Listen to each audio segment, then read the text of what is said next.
So you mentioned Navalny. Mm-hmm. After you left, Navalny died in prison. Yes. What are your thoughts on, just at a high level first, about his death? Well, it's awful. I mean, imagine dying in prison. I've thought about it a lot. I've known a lot of people in prison, a lot, including some very good friends of mine. So I felt instantly sad about it. From a geopolitical perspective, I don't know any more than that. And I laugh at and sort of resent, but mostly find amusing, the claims by American politicians who really are the dumbest politicians in the world, actually. This happened and here's what it means. And it's like, actually, as a factual matter, we don't know what happened. We don't know what happened. We have no freaking idea what happened. We can say, and I did say, and I will say again, I don't think you should put opposition figures in prison. I really don't. I don't. Period.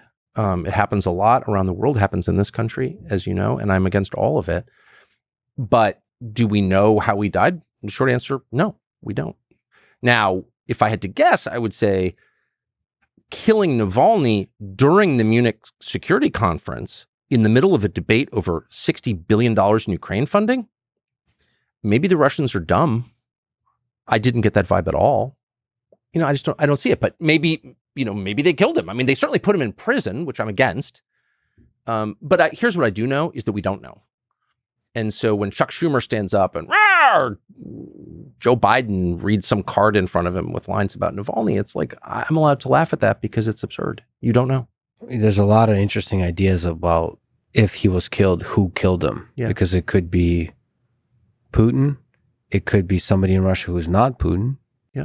It could be Ukrainians because it would benefit the war. They killed Dugin's daughter in Moscow. So, yeah, it's possible. And it could be, the United States could also be involved.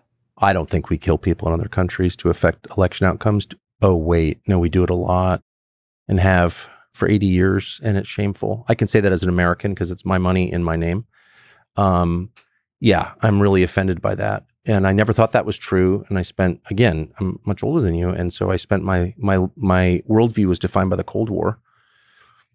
And very much in the house I lived in Georgetown, in Washington, D.C., that's what we talked about. And the left at the time, I don't know, the wacko MIT professor who I never had any respect for, who I know you've interviewed, et cetera. Like the hard left was always saying, well, the United States government is interfering in other elections. And I just dismissed that completely out of hand as stupid and actually a slander against my country. But it turned out to all be true or substantially true anyway.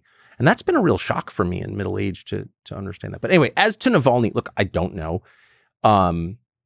But we should always proceed on the basis of what we do know, which is to say on the basis of truth, knowable truth. And if you have an entire policymaking apparatus that is making the biggest decisions on the face of the planet on the basis of things that are bullshit or lies, you're going to get bad outcomes every time. And that's why we are where we are. Does it bother you that basically the most famous opposition figure in Russia is sitting in prison? Well, of course it does. Of course it bothers me. It bothered me when I got there. It bothers me now. I was sad when he died. Yeah, that's one of the measures it's one of the basic measures of political freedom. Are you imprisoning people who oppose you?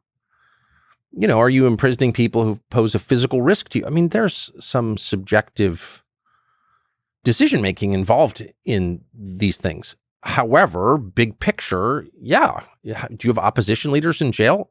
It's not a politically free society, and Russia isn't, obviously. And as I said, a friend of mine from childhood, an American, actually, who's a wonderful person, lives in Russia Moscow with his Russian wife. And I had dinner with him. He's a very balanced guy, totally non-political person. And speaks Russian and loves his many Russian children and loves the culture. And there's a lot to love. The culture that produced Tolstoy. It's not a gas station with nuclear weapons, sorry. Only a moron would say that. It's a very deep culture. I don't fully understand it, of course, but I admire it. Who wouldn't? But I asked him, what's it like living here? And he goes, it's great. Moscow is a great city, indisputably. He said, you don't want to get involved in Russian politics. And I said, what? He said, well, you could get hurt. You could wind up like Navalny if you did. But also it's just too complicated. The Russian mind is not exactly this. It's a European city. but it's not quite European. And the way they think is very, very complex, very complex. It's too complicated. Just don't get involved. And I would just say two things. One, I'm not sure. I mean, like, I don't know. But my strong sense is that Navalny's death, whoever did it, probably didn't have a lot to do with the coming election in Russia. My sense from talking to Putin and the people around him is they're not really focused on that. I mean, in fact, I asked one of his top advisors, when's the election? And she looked at me completely confused. She didn't know the date of the election. Okay. She's like, March? Okay. And I asked a bunch of other people just in Moscow, who's Putin running against? Like, nobody knew. So it's not a real election, right? In the sense that we would recognize at all.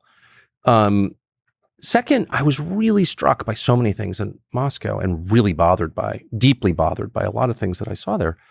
But one thing I noticed was the total absence of cult of personality propaganda, which I expected to see and have seen around the world. Jordan, for example. I don't know if you've been to Jordan, but go to Jordan. In every building, there are pictures of the king and his extended family. And that's a sign of political insecurity. You know, you don't create a cult of personality unless you're personally insecure and also unless you're worried about losing your grip on power. None of that. It's interesting. And I expected to see a lot of it, you know, like statues of Putin. No, there are no statues of anybody other than like Christian saints. So that was like, I'm not quite sure. I'm just reporting what I saw. So yes, it's not in a political sense, it's not a free country. It's not a democracy in the way that we would understand it or I don't want to live there. Okay. Because I like to say what I think. In fact, I make my living doing it. But it's not Stalinist in a recognizable way. And anyone who says it is should go there and tell me how.